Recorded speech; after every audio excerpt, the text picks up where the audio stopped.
Speak in order.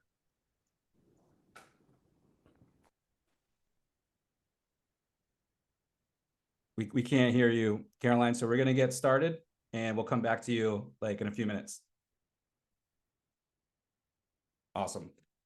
All right, well, thank you everybody for coming to the first official public info session for the 420 Unity Days of Action. My name is Jason Ortiz and I'm the Director of Strategic Initiatives for the Last Prisoner Project.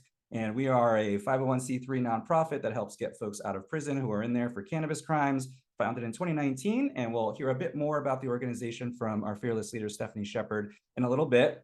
But I did want to give the first opening conversation to be about where did this event come from, who's doing it, and making sure that we kind of get the idea of the general goals of the event.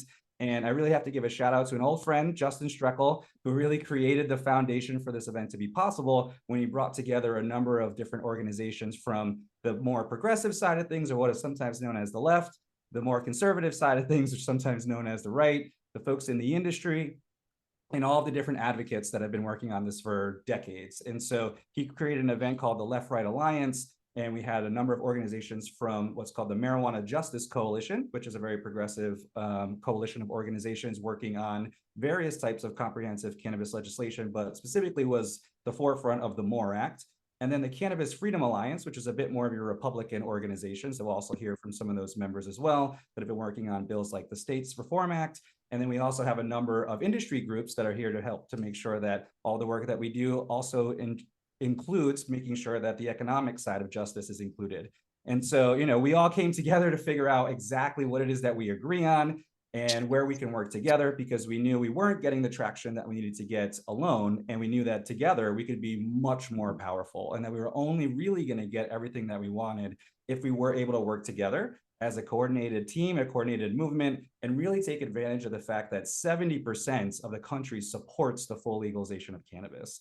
And so we knew that of all the things that we could ask for, it really made sense for us to ask for what we really wanted, which is the full legalization of cannabis at the federal level. That looks like a descheduling bill would be the most likely avenue to help us advance that cause, to actually get to full legalization. But for the few years prior, we were really trying to move on very small bills, wasn't getting a lot of traction there. And we really thought that it was important that we recenter the national conversation on full legalization. And so in one of our meetings, we all came together and said, hey, we have to do something together. We have to mobilize people and actually go to DC and really show all the public support that we have for full legalization. And so that's when the 420 Unity Day was born. And we decided to use 420, not only because it is a national holiday for cannabis users and cannabis community members, but there's also the National Cannabis Festivals happening during 420 week in DC. And so we knew there was already going to be a lot of energy there. And thank you to Caroline Phillips for being the head of the National Cannabis Festival and really incorporating politics and organizing and community organizing into what the National Cannabis Festival was. And so this whole week of action was born. And we decided we really wanted to mobilize folks in lots of different ways. And so I'm going to talk about some of the more details of the different types of events we're going to have during that week a little bit later. But we weren't sure exactly how the public would respond, right? Like we had a lot of organizations at the time. It was like roughly 20 organizations. And we decided to take a chance and take a risk and bet on the people supporting, real reform and real mobilization. And we were pleasantly surprised in how folks responded. There was all kinds of press that came out pretty immediately that showed that this is going to be the biggest bipartisan mobilization in cannabis movement history. And so we really wanted to take advantage of this moment in time where there's a lot of political dynamics working in our favor that may not be there when we move forward in 2025. For example, the two cannabis caucus co-chairs, Congressman Earl Blumenauer and Congresswoman Barbara Lee, are both leaving the House this year.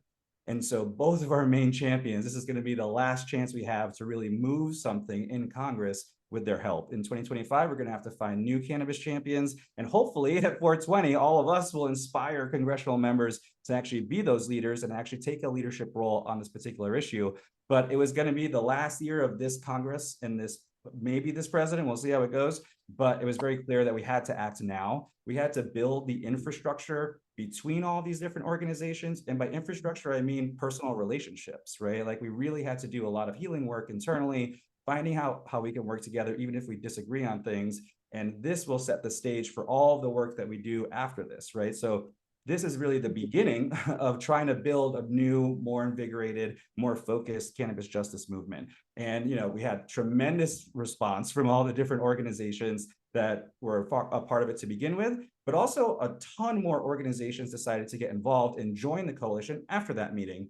And so we knew that we were onto something. There's definitely the momentum here. There's definitely interest in mobilizing together and really showing Congress exactly what the cannabis justice movement can do. And we ended up with almost 30 different organizations that signed on to this coalition from, again, the progressive side of things, the conservative side of things, the industry side, all of the different constituency groups that we could possibly connect with signed on to this beautiful coalition of organizations. And I truly believe that if you look at this list of organizations, there's a place for everyone in this movement to join one of these organizations, help them build their programs, help them become louder and more powerful wherever you are.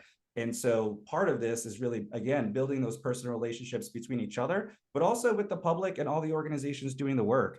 And that's really how we're going to be able to build a movement capable of finally ending the war on cannabis using communities, on my family, on my friends. I was somebody that was arrested for cannabis possession in high school, and thanks to the work of activists that came before me, was able to go to college and get financial aid because of some of these organizations that have been doing work for decades. And so this is really the glue of what is bringing us all together on this week, is these organizations taking a chance on all of us and believing in us that we can really do something big and historic. And so I want to give some time for the organizations that have done so much incredible work to introduce themselves and tell us a little bit about their work, ways that you can get involved. And feel free, if you want to have any questions, please put them in the chat. I'll do my best to facilitate as we get towards the end of the call. But also, if you have any questions specifically for the speakers, please do put it there so that they can see them and answer them to the best of their ability. And so we are going to start with the Last Prisoner Project's board chair and director of advocacy, Stephanie Shepard. Stephanie, feel free to take it away. Tell us a little bit about yourself, the Last Prisoner Project, and why you're excited for 420. Thank you so much, Jason. Thank you, everybody, for being here. I am Stephanie Shepard, like Jason said. I'm the Director of Advocacy with the Last Prisoner Project, and I serve on the Board of Directors. But before all of that, I was a constituent of Last Prisoner Project, having served a 10-year sentence for first-time nonviolent cannabis conspiracy. And I served 9 of those years. I'm still currently today still on 5 years probation. So that's where my passion for doing this advocacy work comes from. I can't stand the fact that people are sitting just where I was 5 short years ago. It seems like yesterday. So that's where my passion for this comes from. Last Prisoner Project, when I was incarcerated, there was nothing like Last Prisoner Project or any of these other orgs back then in 2010 that were working to get people out of prison for cannabis. So coming out and seeing groups like Last Prisoner Project that were working not only on the policy change, but also re-entry side of things, as well as doing things to help with record clearing. So that's really important. A few of our programs that I'm very proud of, our early termination program. It's something that unfortunately did not benefit me, but it has benefited many of our constituents who've been released, as well as our reentry program, our grant programs that not only helps while incarcerated with commissary funding and things like that, but the family support that is so important, because when someone goes to prison, it's almost like the whole family goes to prison. We know that. So that program is great. And just some of our other programs that benefit our constituents, and constituents like Ricardo Ashmead and Michael Woods and Parker Coleman and Kevin Allen. All of these things come together and help them. The Last Prisoner Project, why we're involved, is that while descheduling is what is bringing us together, we know that the charge is being led by all of us, and it's important that rescheduling is not something that is going to provide the relief that we need for those incarcerated. So we also have the LPP memo that's available, and Jason can drop that in the chat. And that outlines how we can all leverage this moment that we're working towards. So please check that out. And as of 2023, 24 states have enacted some type of adult use cannabis legalization or record clearing laws. And that's great. We just need to push forward on that. Some of the things that we are working on, a Pin to Write History campaign that features one of our constituents, Rashida Ashmead. Her father, Ricardo, is serving a 22-year cannabis sentence, and she has persevered so beautifully. She is in her last year of law school in Atlanta. She has not had her father physically in her life since she was 12 years old. And her goal is to work with one of many of the organizations once she passes the bar to fight for people like her father and for families like her. So please check out the Pin to Write History campaign just to see the effect that it has on people. We also have our Pardons to Progress campaign, and that has been amazing. We have been able to send over 10,000 letters of support asking governors to grant clemency to people in their states, and that kind of couples with the Time to Heal program, which lays out a plan of how that can be done on the federal level. So we have been able to send out 15,000 letters of support for that. So these are just a few of the things that we're working on, but hopefully come this 420, we can lend our voice along with all of yours and make some noise. So I appreciate the opportunity to speak. Thanks, Jason. Thank you, Stephanie, for all of your work and the continued advocacy for our incarcerated folks. And we will make sure we make that a priority throughout the entire week of action. And we'll talk a bit about the vigil after that. Next, we have Diane Goldstein. Hi, everyone. Diane Goldstein, currently the Executive Director of Law Enforcement Action Partnership, still trying to fill big shoes of Neil Franklin, who left back in 2021, who's enjoying retirement.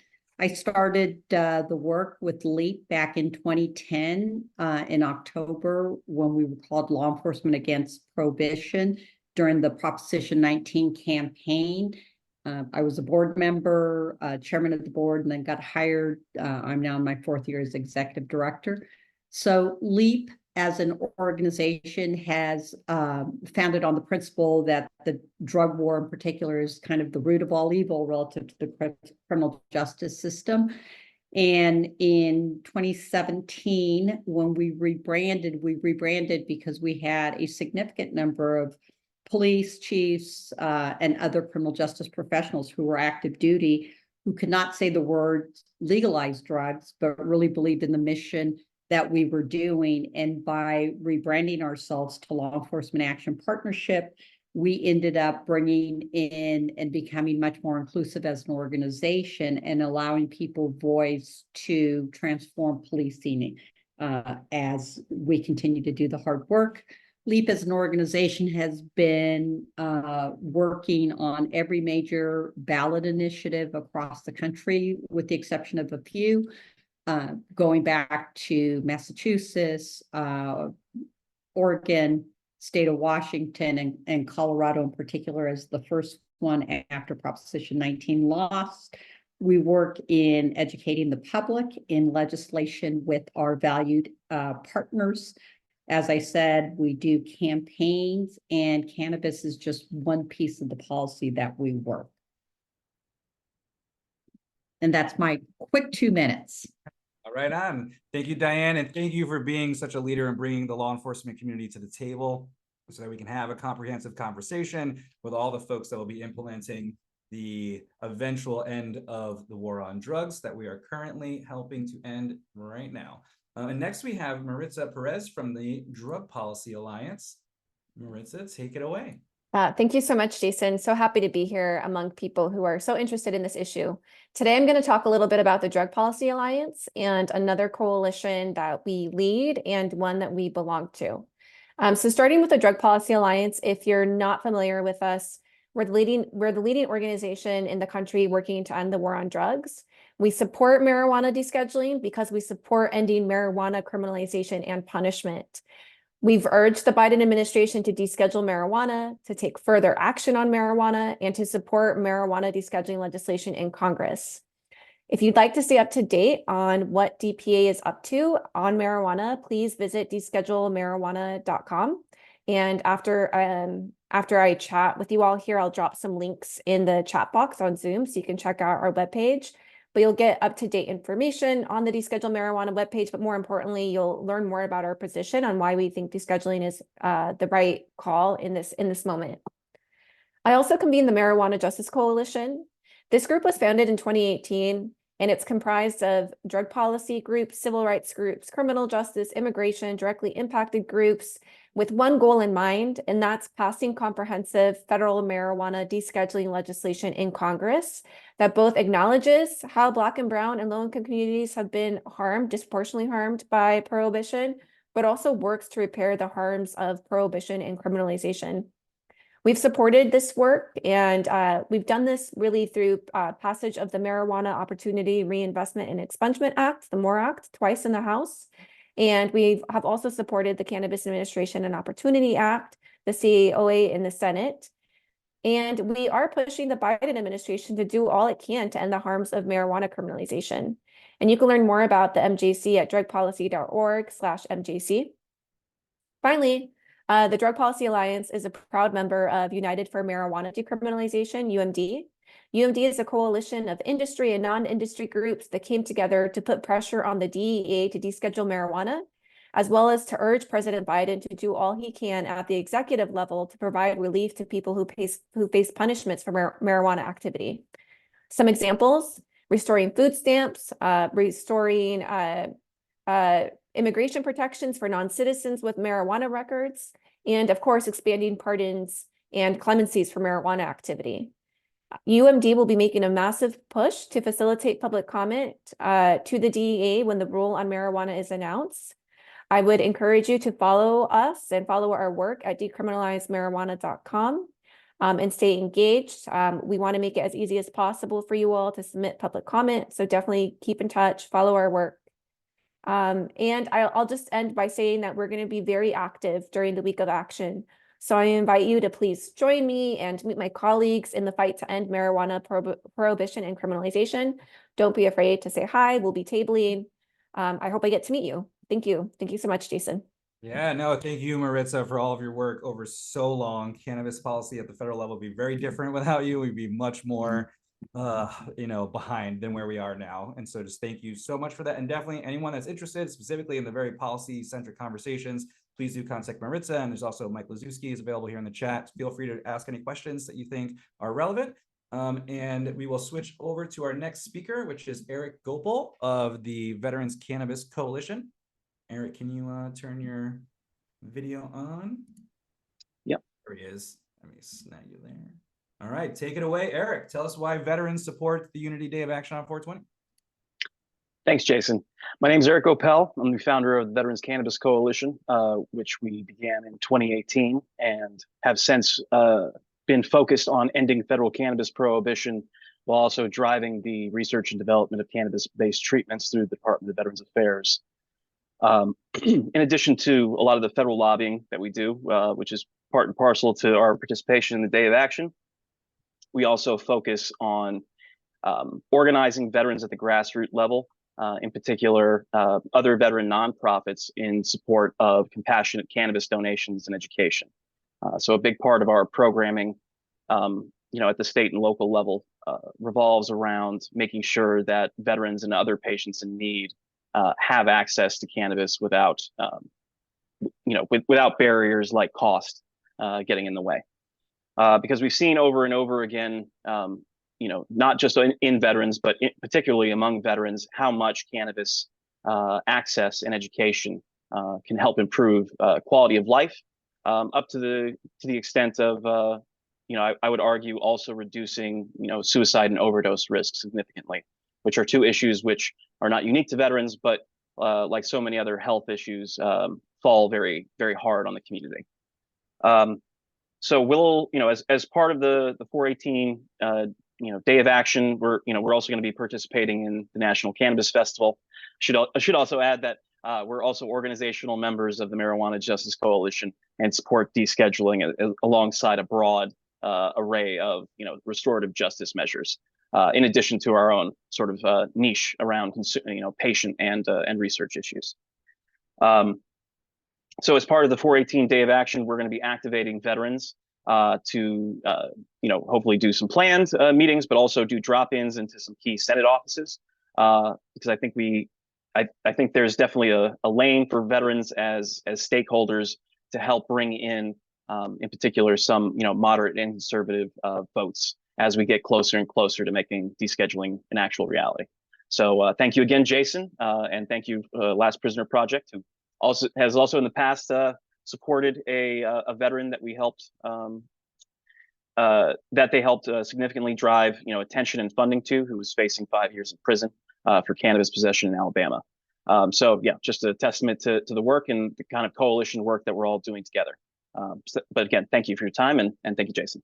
Yeah, no, absolutely. Thank you, Eric, for your leadership. And it really shows the intersectionality of a lot of these different issues, right? That there are veterans that are also cannabis consumers, and there are law enforcement and folks that want to see, the laws change, and there's all kinds of different backgrounds. And it's really fascinating to learn about how cannabis prohibition has impacted literally every single person, around us, some more than others, of course. But we are also talking about creating a whole new industry, right? Because cannabis should not be something that's prohibited, and we're going to need to find ways to create real, safe, legal access to the plant. And so we do want to make sure our small businesses are also represented in this conversation. And so we're going to move over to Michelle from the National Cannabis Industry Association.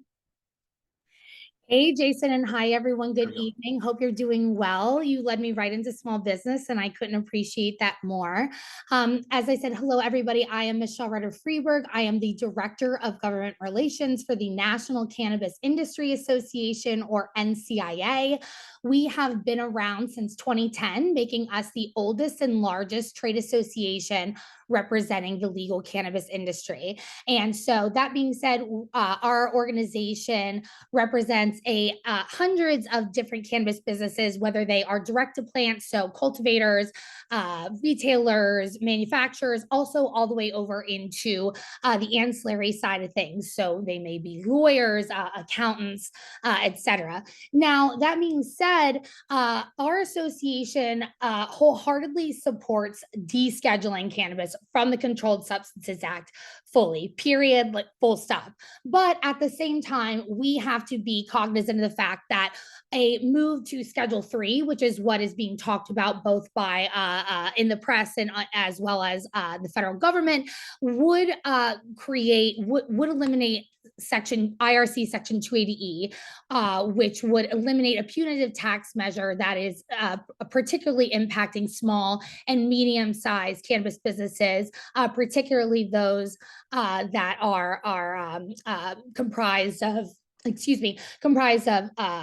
people of color, women, etc. And so that being said, we support the ending of criminalization of our industry by removing cannabis from the Controlled Substances Act so that we are treated like any other lawful American business. But we also believe that if that is what we get, that a new federal regulatory framework must be adopted for cannabis in order to protect those small, medium, and large businesses alike from the FDA's overreach, and require that the president and Congress work quickly to moderate the FDA's approach. So as Maritza mentioned earlier, NCIA is a part of United for Marijuana Decriminalization. I dropped that in the chat here. And building off of the momentum that we are going into the Unity Day of Action, NCIA will be having our 12th annual Cannabis Industry Lobby Days here in Washington, D.C., May 14th through 16th. I will drop that in the chat and make sure that you all are aware of that. This is the first time ever that we're actually allowing non-members to be a part of this. We want to make sure that everyone's voices are heard. So hope to see you guys there, and again, build off of the momentum that we are starting here on the 420 Day of Unity. So thank you so much, Jason and everyone else, and look forward to working with y'all.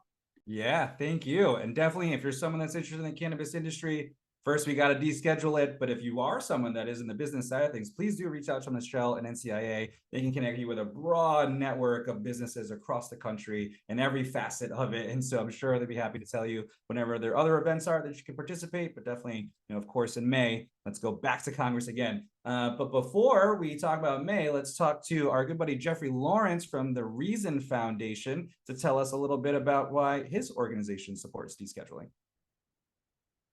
Hi, everyone. So I'm Jeff Lawrence. I'm the research director at Reason Foundation. Reason Foundation is a nationwide libertarian think tank. We've been around about 55 years or so. And we cover a range of areas, everything from public pension finance to education reform to ending the drug war. Libertarians like to say that we were against the drug war before it was cool. Basically, as soon as the Controlled Substances Act was passed or was proposed, we opposed it. So cannabis legalization is, of course, a big part of that. Of course, but we support legalization of all drugs. And about, let's see, I've been with Reason about 5 years. Prior to joining Reason, I worked in the industry. I've been CFO of several cannabis companies, ranging from startups to publicly traded. So I kind of have an understanding of how the market works. At Reason, we, as a think tank, we do a number of things. We publish policy papers about various aspects of legalization, whether it's what the implications of a Schedule III designation might be, or various case law that's pending on interstate commerce and dormant commerce clause. And also Reason publishes a magazine called Reason Magazine, which has a really broad circulation. You probably see it in your social media quite a bit. And that's a tool that we use to kind of broadcast our viewpoint, and it's also a journalism operation. So about 4 years ago or so, we partnered, or maybe less, 3 years ago, we partnered with Americans for Prosperity to launch the Cannabis Freedom Alliance, which is a coalition of kind of libertarian-leaning organizations supporting an end to the drug war. And since that time, the coalition has expanded to include about a dozen partners. You heard earlier from LEAP, who is a part of the coalition. We put together and founded a sponsor for the States Reform Act as kind of our first act. More recently, we've endorsed the States Act 2.0 as well as the Prepare Act. So we're definitely engaged in Capitol Hill as well as in all the various state houses. So that's it. And thank you, Jeff. And yeah, definitely if folks want to read some really fantastic articles that can describe all the different bills that have happened or the pros and cons of different bills, look up Jeff. He's definitely very prolific. You'll find lots of stuff from him and his other partners at Reason on a lot of the various kind of, not just cannabis policy, all drug policy, but it's definitely really good to get that background and then analysis in. But we're going to shift over to one of my personal favorite friends in the world, Kat Murty, who is the new executive director of the Students for Sensible Drug Policy. That has been a big part of my life, helped me grow up and learn how to engage in drug policy. And SSDP and other orgs like it are a big reason why I was able to go to college and eventually become a drug policy activist. So thank you, Kat, for taking on the challenge of leading such an incredible org, and tell us a little bit more about yourself and what it is that you and SSDP do in the drug policy movement.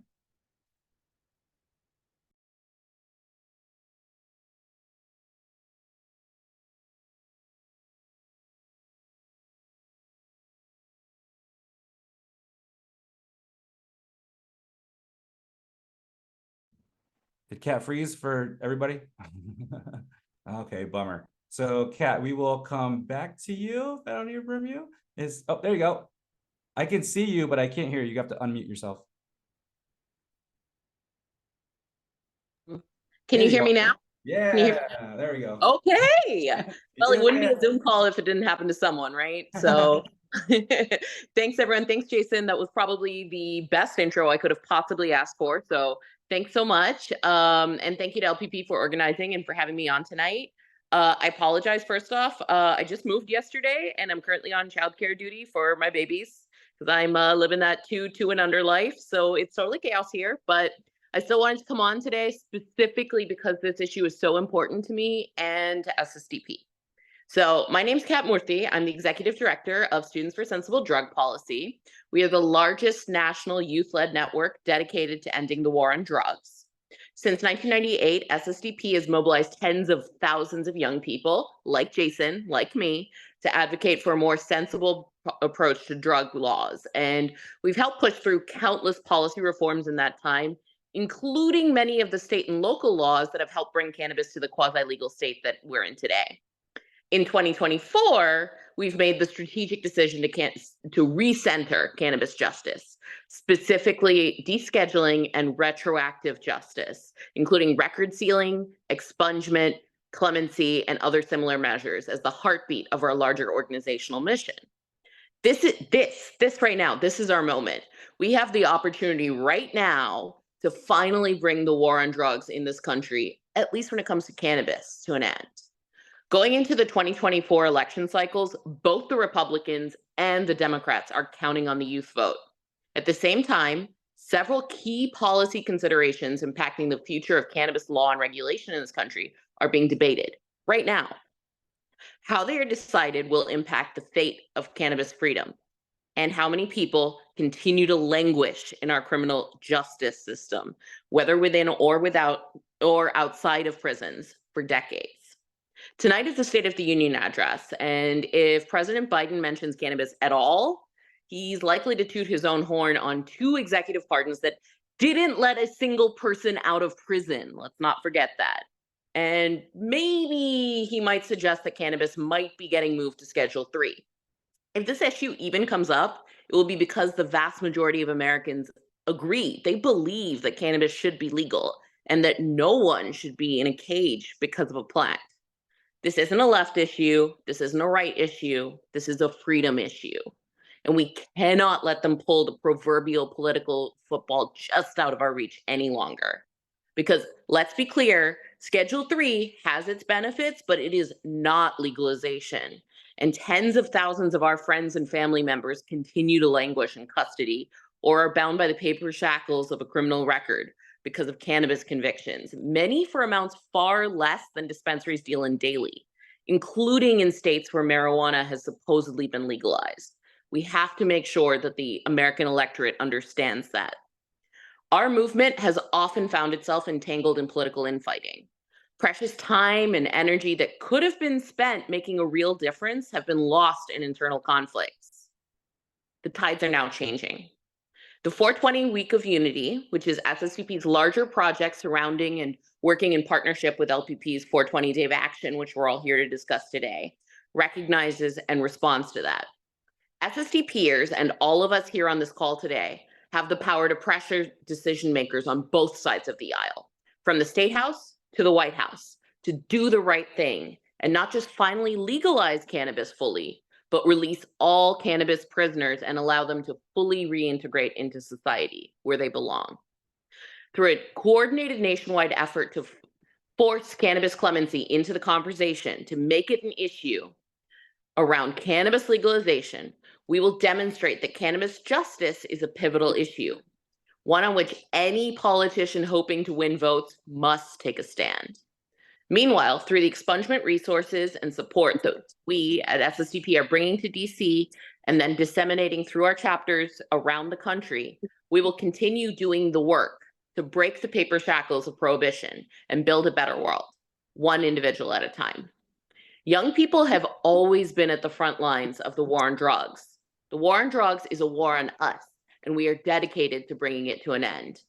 I hope you will all join us in DC as we call for an end finally, to the war that continues to be fought in our name. You can learn more about what SSDP is doing in our 420 Week of Unity on our website. I dropped a link in the chat, but I'll do that again in a minute here. And sign up to get involved at ssdp.org. So once again, thank you, and I'll see you all in DC.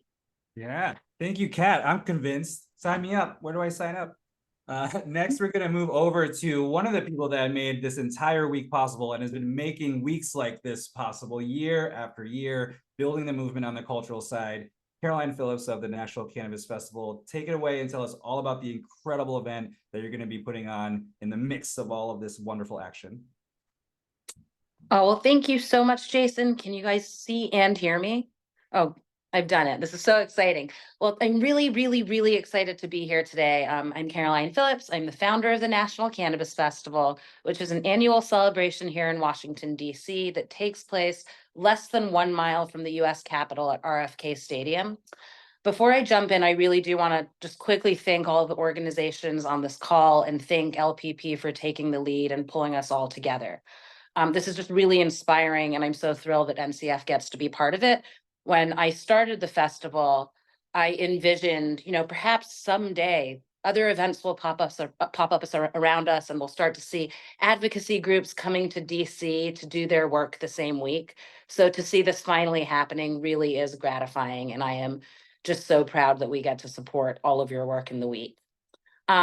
NCF was founded as a way to celebrate progress on cannabis legalization, but also to acknowledge a lot of the challenges that still lie ahead.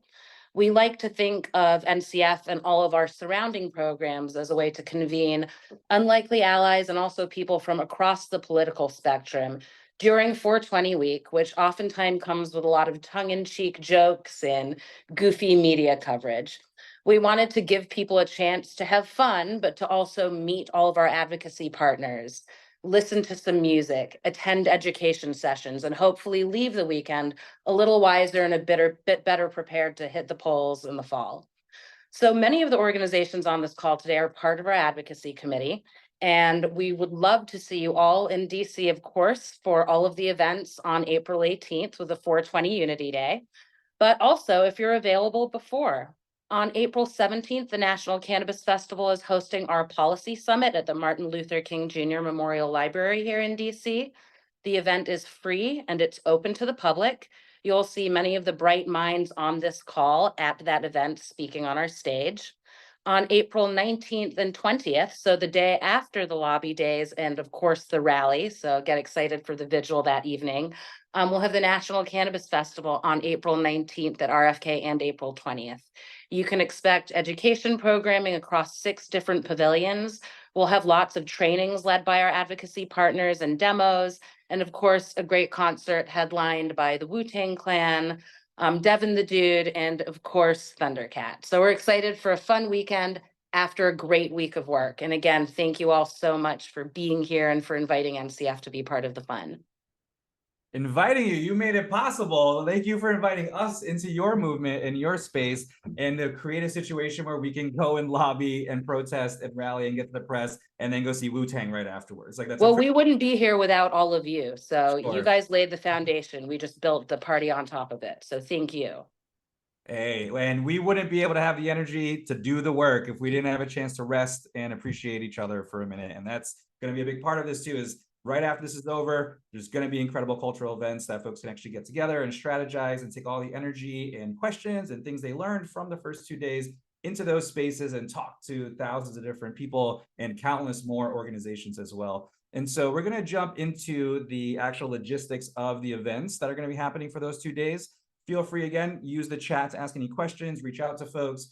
But for the coalition side of this, these are going to be the biggest events that we're putting on. There will be other events that happen on top of this, and we're encouraging the different organizations to add more events to this so that they can actually get their specific messages out, draw people, have different ways of interacting. And if somebody wants to kind of reach out to that particular organization, that there is that avenue to do that. And so if you're part of an organization, please do reach out to the different orgs if you want to consider throwing another event either, on that Wednesday or Thursday to really be able to highlight your particular work.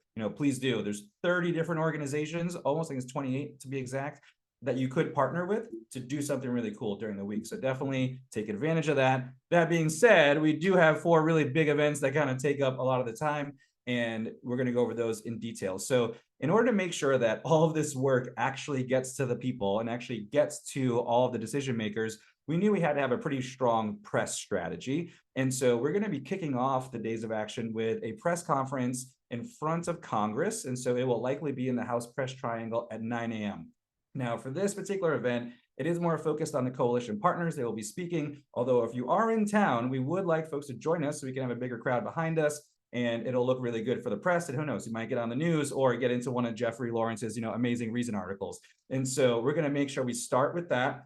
Let everybody know that we're coming. Let the press know that we're going to be doing all these incredible events. And anyone that has any press connections that wants to help us out with reaching folks in the traditional media or podcast hosts, like we are looking to get as much exposure about this, both prior to the event, like leading up to it to do build up, but also at the event itself. And so if you're someone that runs an organization, or you're a journalist, or you're somebody that is connected to some sort of media outlet, please do let us know. We'd love to have you at the press conference to cover the event. And that would be a great way that folks can help. If you do know sympathetic journalists that maybe want to cover this event, please do let us know. But that will be happening right in front of Congress, right? And so it'll be as prominent as possible. And that way we can get the word out a day before we actually do a lot of the work. But immediately after that, I should say, and immediately after that, the NCF Policy Summit will be happening at MLK Library.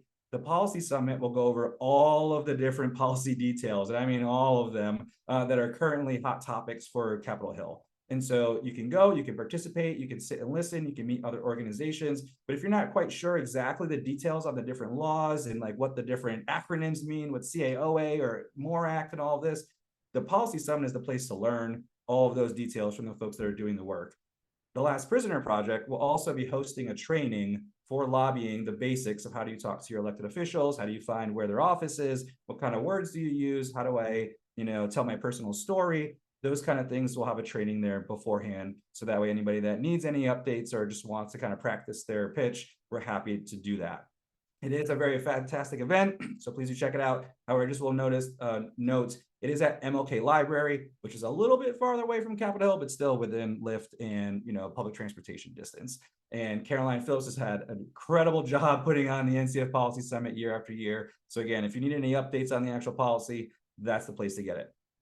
Then the 18th. The 18th is really the day of fun. And so we're going to have 2 big events, at least on the 18th. And the first one is going to be the biggest lobby day that cannabis movement has ever had. And so we're going to try to literally reach every single member of Congress. So that's well over 500 individual people that we're trying to reach. We're going to be scheduling as many meetings as we possibly can. So if you're someone that signed up on the lastprisonerproject.org's website, on our main 420 Day of Action page, we will get you into our roster to start finding out who your congressional representatives are and actually book a scheduled meeting with your representative. Now, in addition to that, because we may not be able to get meetings with everybody, we also need teams of folks and roughly 3 people at a group to go to every single building and just hit all the offices on every single floor. So you might be someone that's like, I'm going to handle the Rayburn building, or I'm going to handle the Dixon building, and making sure that we get every single person at least gets our folder with our information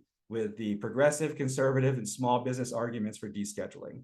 And so if we're able to do that, that means we have initiated a relationship with every single member of Congress.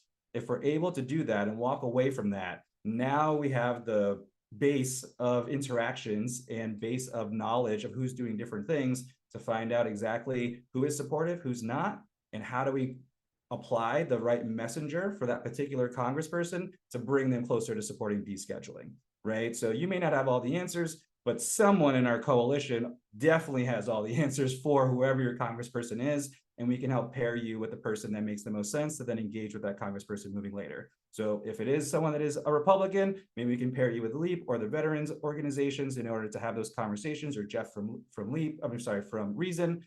If it's more on the progressive left of things, we can definitely talk through, folks like DPA and other organizations that have good relationships with Democrats. And if it's folks that just want to talk about the economy, we have a number of different industry groups that can help talk about that aspect as well. So again, the goal there, meet with every single member of Congress and ask them to co-sponsor a descheduling bill. There could be new bills that are introduced between now and then, but there's a number of them that already exist, and we're going to continue to work with folks. Or if they feel like all the bills are insufficient for whatever it is that they're really looking for, ask them to introduce a new bill and co-sponsor it and get more sponsors on that as well. But the main ask is to have them co-sponsor a descheduling bill. That will likely take the whole morning, right? So 9 a.m., we're going to start at the Capitol Visitor Center, which is the biggest auditorium on Capitol Hill. It is the biggest space we could possibly book, and it is directly in front of Congress, of the Capitol building. And so I'll talk a little bit about the map in a minute, but that will be the main thrust in the morning. Now, in the evening, we wanted to make sure that as we're talking to Congress and talking about descheduling, that we weren't letting the executive branch off the hook in this moment.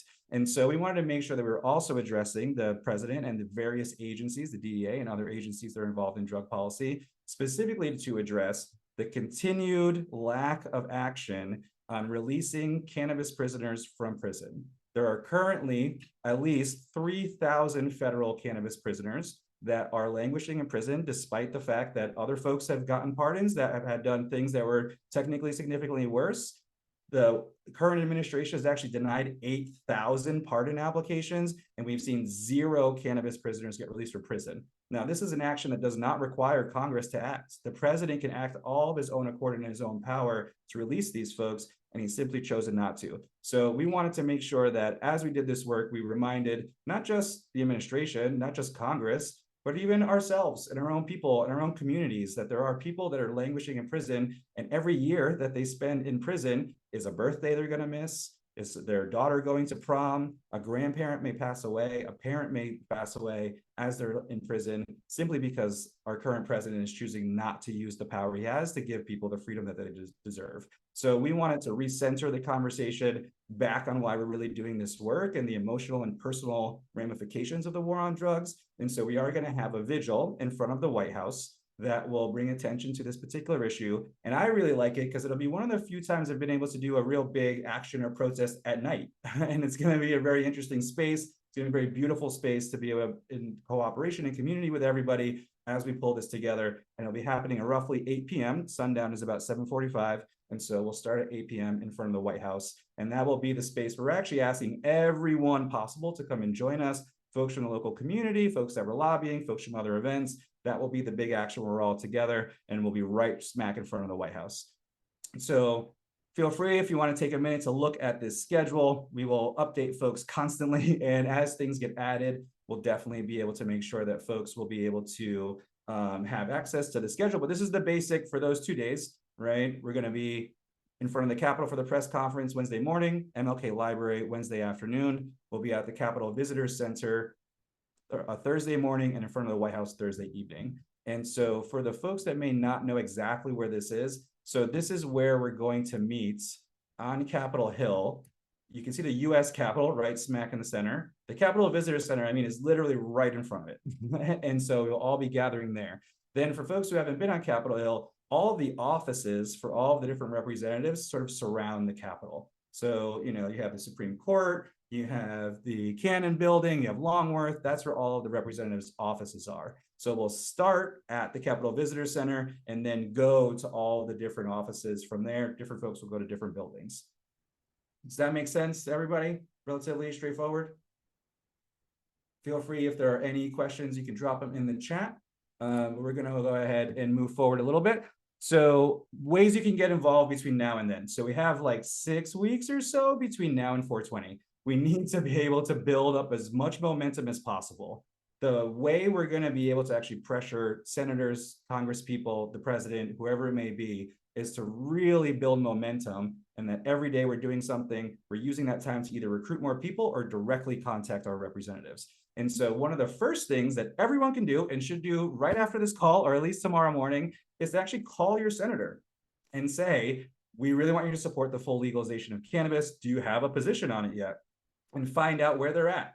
Because if you're going to come and talk to them in person, you want to know what their position is prior to coming in, so you can bring the right argument and be prepared for that interaction, right? And sometimes their staff do know like what their position is already. It could be a flat out, no, I don't support it, or a flat out, yes, I'm already on board. But we want to know that. And we want to know that for every single senator and every single congressperson in the US Congress.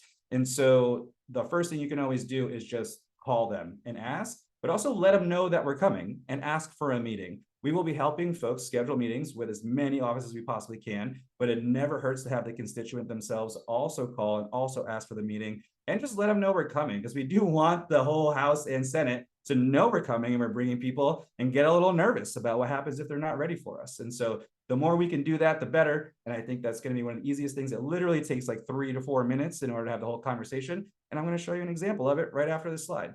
But the other thing that is going to be a big part of bringing lots of people together is the logistics of physically getting to DC.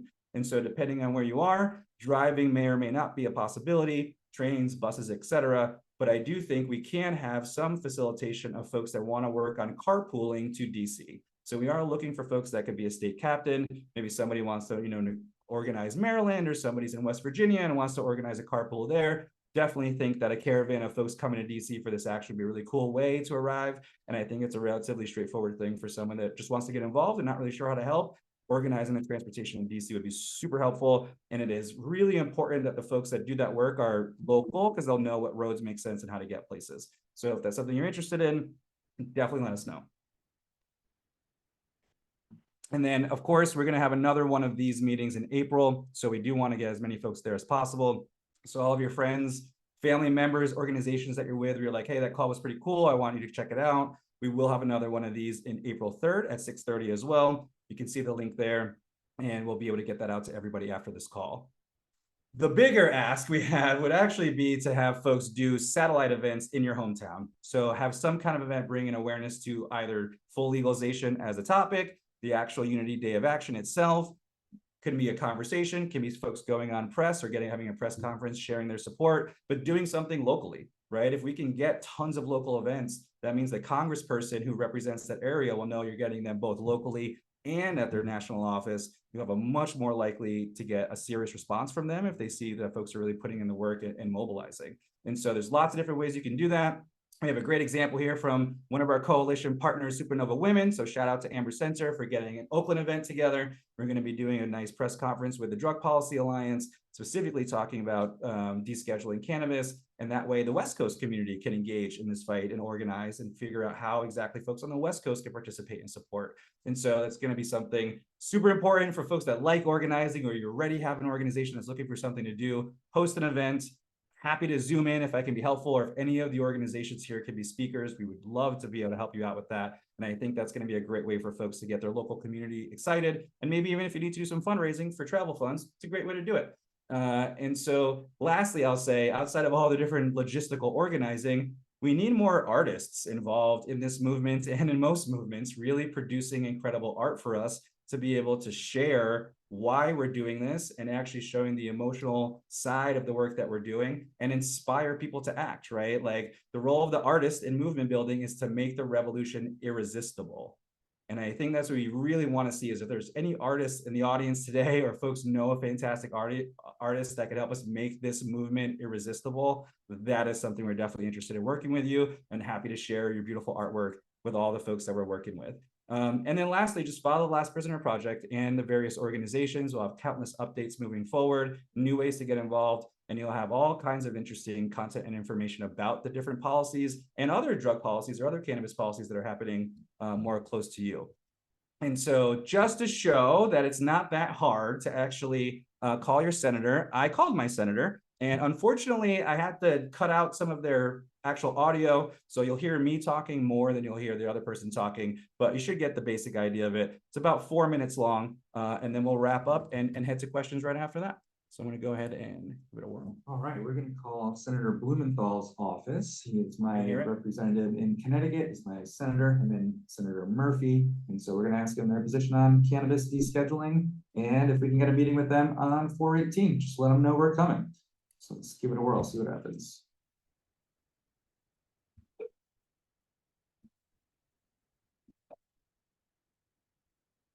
Hi, my name is Jason Ortiz. I'm a resident of New London, Connecticut, and a supporter of the senators. I'm actually calling today to encourage Senator Blumenthal to support the full legalization of cannabis and wondering if he's had a public position on descheduling or broader cannabis-related bills. Do you happen to know if he has a position already on descheduling?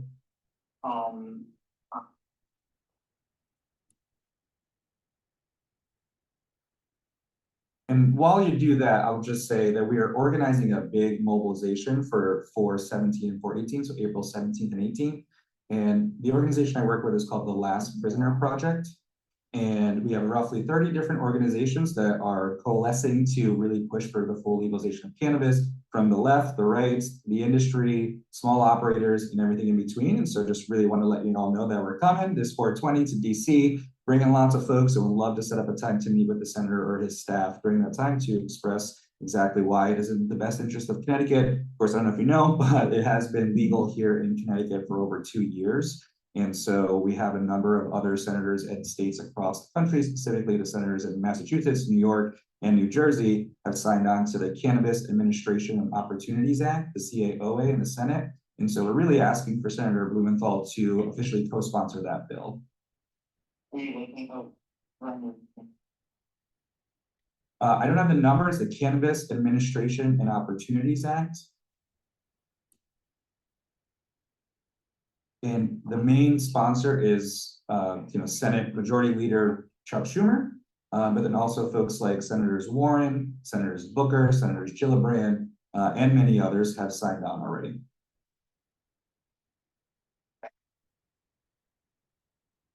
At Blumenthal. Senate.gov. Got it. Scheduler at blumenthal.senate.gov. Yeah, correct. Okay, fantastic. Yeah, I will follow up with them. And if you could just take my email down, so if I could get a more concrete, he doesn't have a position, that's okay, but just want to know exactly where he stands kind of going into that. And my email is Jason, Jason, at lastprisonerproject.org. That's lastprisonerproject.org. Okay.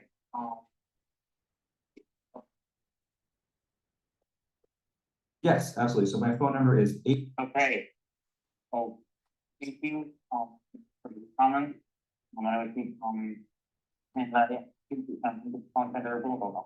Right on. Yeah, thank you so much. And just let them know that we're coming on 4/20. We'd really like to talk to them about the full legalization of cannabis while we're there. All right. Thank you so much. Sure. Oh, I absolutely will. Awesome. Thank you so much. I really appreciate you. Yeah, take care. Bye. See, not so hard. Couple minutes and we got it done. Now they know we're coming and they know we're bringing folks. And now it's your turn to do it for your senator and let us know how it goes. So go get them. All right, we're going to call Senator Blumenthal's on. All right, so see, pretty easy, right? You just got to call him, let him know. The only thing he asked me for was contact information, told me to contact his other scheduler.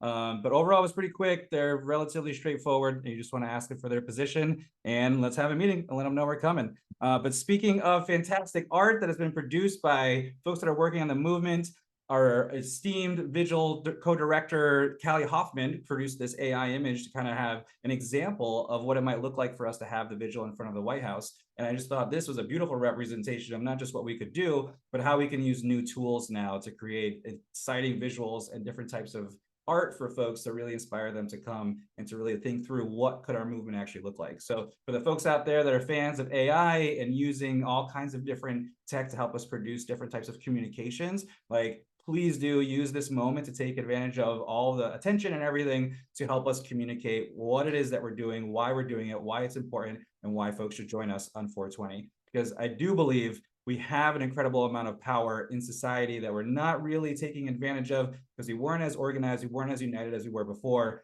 but we are today. And we have more than enough power within this organization, within all of the coalition members, and within all of you to really leverage that public support into public pressure that then becomes policy change and eventually becomes freedom for all of the folks that have been impacted by the war on drugs. So I'm going to wrap it up there. Thank you to everyone who took the time to hang out. We will open it up to questions.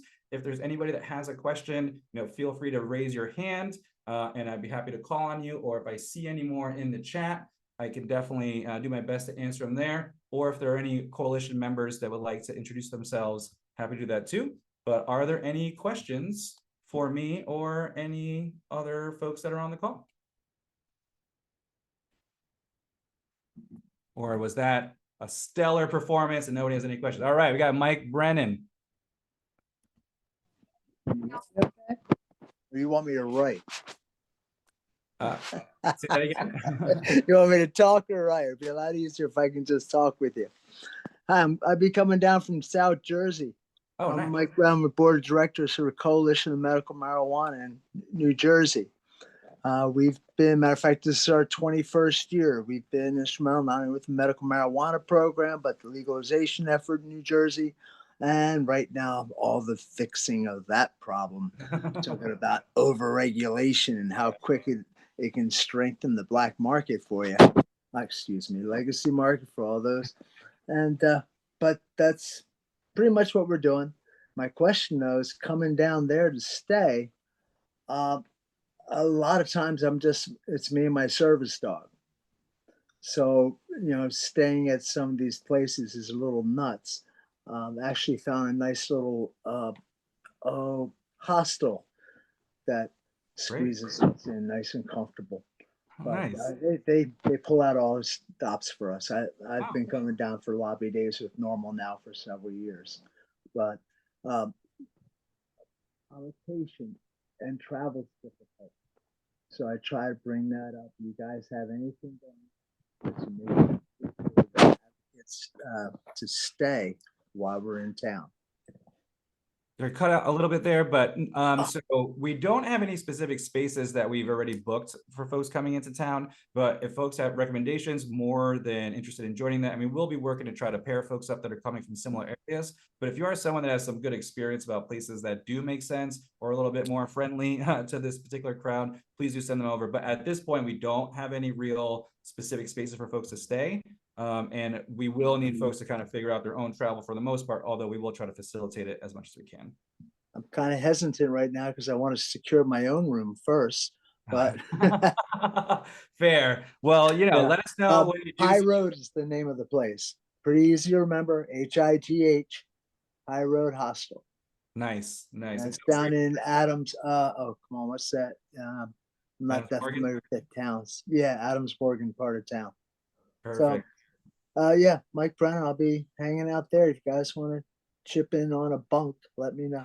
I love it. And let's get you home grow in Jersey too. That's a whole nother conversation. Well, I'll be trying to get insurance coverage too for patients. Sure. And we got institutional coverage because you go into an institution after being on cannabis it's been legal for over a decade now. But if I have to go in for an institutional hospitalization, rehab from surgery, I don't get any of my cannabis. Yeah, we have issues.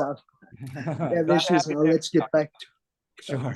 I'm trying not to talk over you. That's all right. We'll go to Wendy next. I know we had a later. Hi, thank you. Can you hear me? Yes. Oh, terrific. Thank you, everybody, for coming together for this great plan of action that just might work to deschedule cannabis. Could you please just review the events that are happening like each day, like the 14th, 15th, 16th, 17th? The 18th was really clear, but I'm a little confused about what's happening those other days.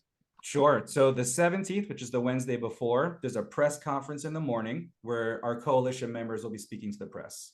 And so folks can join us and be there at the press conference, but won't have an opportunity to speak. Then right after that, there's a policy summit that is like a conference, right? Where folks are going to come together. There'll be panels, there'll be organizations and different types of conversations on different bills or policy concerns that are happening at the federal level. And that will be at the MLK Library. And then on the 19th is when the National Cannabis Festival music events start. And so in the evening, there will be a concert with Thundercat as the headliner and a number of other organizations. For folks that haven't been to NCF, it is a large festival with lots of organizations and all kinds of things going on. Probably, Caroline can correct me if I'm wrong, like 7 different tents of educational content in addition to the main stage musical acts. And then Saturday will be a full day of the National Cannabis Festival, starting in the morning and then ending with the Wu-Tang Clan performing at night. But what's happening on the 14th? I thought you said this starts on the 14th. So I believe Kat Murty from the Students for Sensible Drug Policy was mentioning that SSDP with their students are going to have additional events on top of this week. Okay. Okay, great. Yep. And so if you'd like to support those, feel free to reach out to Kat. And as we go, there'll be other things that folks kind of add either days before, right? You maybe will organize something that we want to add to the list, right? And so it's definitely a living document, a living moment that everyone can contribute to. But these are the 4 that like this coalition and myself are overseeing, and I'm excited to see what else other folks bring to the table. Yeah, it looks great. Thank you so much. Yeah. Wendy, if I can cut in for a second here, you can check out what we're all organizing at ssdp.org or just shoot me an email, ssdp@ssdp.org. I'll do that. Thank you. Right on. And I see, is there a list of senators that already support full legalization, and what is the specific proposed legislation? So I don't have that list. It's relatively short. And there's not enough, that many senators that are already on board. But the ask is for every person of Congress, but senators included, to support one of the descheduling bills. And so there's a number of possibilities. More bills may be introduced between now and then. And so as we get closer to 418 itself, is when we'll really decide exactly which are the specific policies that we're saying endorse or not endorse. But for the most part, anything that really is a descheduling bill will be part of that slew of options. But it really depends exactly what bills are live at that time. So between now and then, just asking them to generally support descheduling and full legalization is the ask. Between now and then, once we have the lobby day training and the actual lobby day materials put together for 418, that will list all the different policies. So when you do go into a meeting, you can hand them that folder. If you're calling beforehand, just kind of ask more generally for them to support full legalization. And is it okay if I jump in really quick, Jason? Sure. It's Christy from Freedom Grow. And so on Normal's website, I dropped the link in the chat box. There is a link to Smoke the Vote. And when you click on that, it'll give you some like in-depth profiles into how the legislators in your state are voting on marijuana and cannabis related legislation. So check that out for sure. Since you guys were talking about it, I just want to jump in there. Yeah, no, see, this is how you build a movement, right? Like I may not have the answers. Somebody in this group has the answers. And we have all that we could possibly ever need to make this happen within the community we've built today, within the community we're going to build in the next few weeks, and definitely with the community that we're going to bring to 418. Yeah, and since I'm off mute, I've unleashed the beast. But Wendy, to just address like your 414 to 421 National Cannabis Festival, again, I dropped a link to that. They have an ongoing sort of list of events that are going on through this, quote unquote, National Cannabis Week in DC. So anybody who submits their events to them, that's where they're kind of congregating the greater ones. So you can find that there as well. And then and I think that's just useful too, right? For any of us organizers from other nonprofits to remember that if we have events that we have popping up on our radar, to send them their way so that they can get them on that comprehensive list, so that because it shows every group's efforts there. And Christy, can you actually just tell us quickly who Freedom Grow is and what you do? Yeah, so Freedom Grow is a non-for-profit where tagline is bringing light to a dark cell, right? And so they really seek to advocate for the release of all cannabis prisoners and support nonviolent cannabis prisoners that are currently incarcerated or recently released. And so a lot of that is through direct support for them and their families, through commissary funds, through WISH programs. If, it's somebody's birthday, they know it's their mom's birthday, they'll reach out to our WISH coordinator and say, hey, can I get my mom a card? This work is so valuable and complements so many of our partners' efforts in this space. I want to share with you guys, to me, it was a heartbreaking, but a win. Like last year, this WISH program, right? One of our prisoners reached out to us and said his mom was terminally ill. and he wanted to send her something. And one of our wish coordinators sent out this beautiful blanket to her with this loving notes and all of these cards. And she held that thing tight until her last breath and was buried with it. And that was something that we were able to help to bring that human connection back, because like you guys were saying earlier, like Stephanie was saying, it just rips families apart, and they have to go throughout their lives without their loved ones. And life doesn't stop. Time doesn't stop. People are having birthdays, they're getting sick, moments are happening, and they're not there. And so the work that we do is so important, because these are humans that are locked in cages, and they don't have other ways to get, their messages and their wants out there. And so it's so important what we do. And I just want to thank all of those of you that have said in the chat that you're here as supporters, not as members of these coalitions. Like, it really takes your time and effort as well to make all of this happen. So thank you for being here. Thank you, Christy, for your work and for being here in solidarity with us all together. I don't see too many other super questions. I have a couple folks I'd like to see if they're interested in introducing themselves, if I don't see any other questions. But is Kyle Page available to introduce himself? And also I see Amber Setzer is here as well. Yeah, my man, Kyle, there you go. Tell us a little about who you are, where you are, and why you're excited to support this work with us. What's up, everybody? My name is Kyle Page, and I am blessed to be alumni, constituent, and associate of Last Prisoner Project. About 2 years ago, I was released from captivity for being held from the war on cannabis. I am now a face of advocacy and justice and good weed here in New Jersey. I'm a cultivator. I was a cultivator for Ascend Wellness. I now do ratings for Ascend Wellness in 3 different states. I'm currently working on opening up my own dispensary, but I am a dispensary manager, and I just wear many hats. I'm just here to really, I have volunteered for Freedom Grow. I've volunteered for Last Prisoner Project. I have worked with Blaze Responsibly. I've worked with Ascend Wellness on their projects for helping people in the social justice landscape. And I'm just really here to help. I'm somebody who's directly affected by it. I've done 6 years in prison. My last bid, I did 2.5 years the first time, both for nonviolent cannabis offenses, no weapons, no assaults, anything like that, nonviolent cannabis offenses. And everything that it did, it ripped apart my family. When I went to prison, my mom went to prison with me. My dad went to prison with me, my sister, and I'm still now building that relationship with my daughter, who's now 20 years old. So yeah, I'm somebody who's impacted. I don't know about all the laws, but I am learning about the laws. But I do know that what the system is doing is unfair.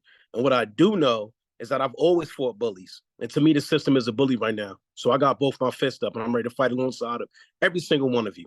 And I'm honored to be here with you. Thank you.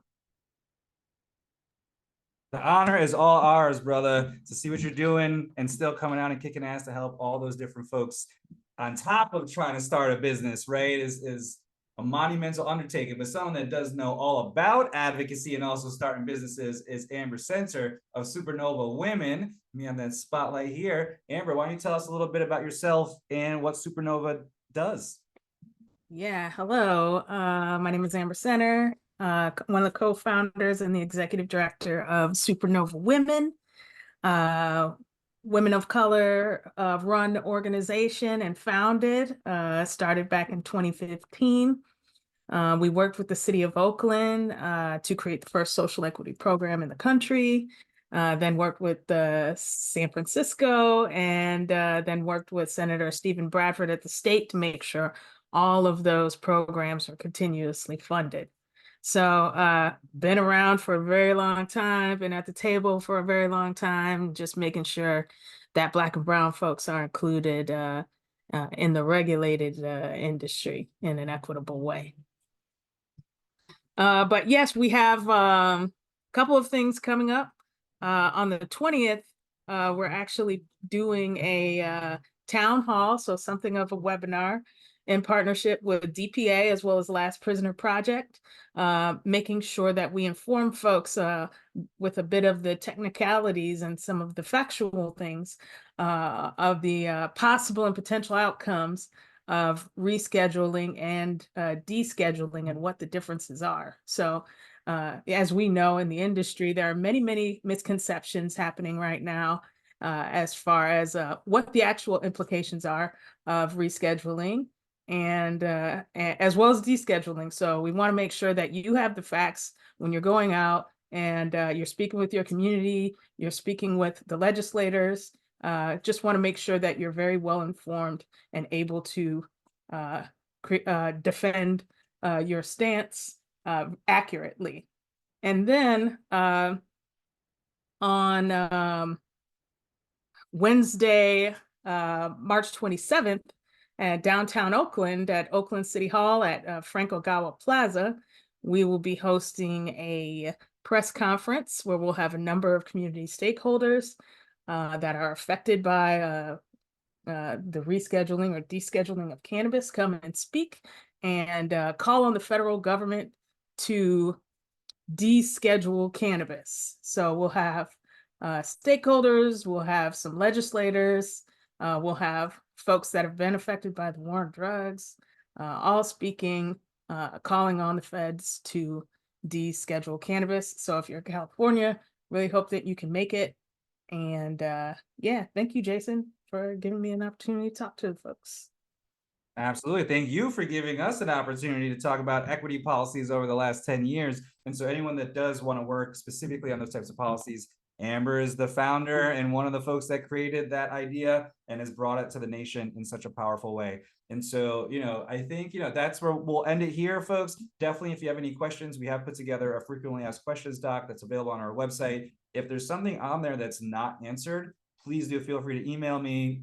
Let me know what your question is. I'll answer it personally, but then also add it to the document. So maybe you might already know the answer. Definitely let me know. If folks have more resources, folks like, Christy were able to help us out with extra things, please do reach out to us, but also reach out to each other and reach out to the different organizations, help the different organizations do what they're already doing. This is how we'll be able to really build a movement powerful enough to finally end the war on cannabis. And so be bold, use your power, get out there and talk to folks. Don't be afraid of interacting. You have an incredible movement there to support you with whatever you're going to do. So take advantage of the moment, go out there and recruit more folks. And we're so looking forward to seeing you on 4/18 and 4/17 in DC. Thank you all so much for your time. Thank you to all the coalition partners. And we will definitely reach out again over the next few weeks. And also don't forget April 3rd, 6:30 as well with the next info session to help us build that one even bigger. So thank you all again for your time so much, and we will talk soon, and feel free to reach out in the meantime if there's anything I can do to help. Take care, everybody.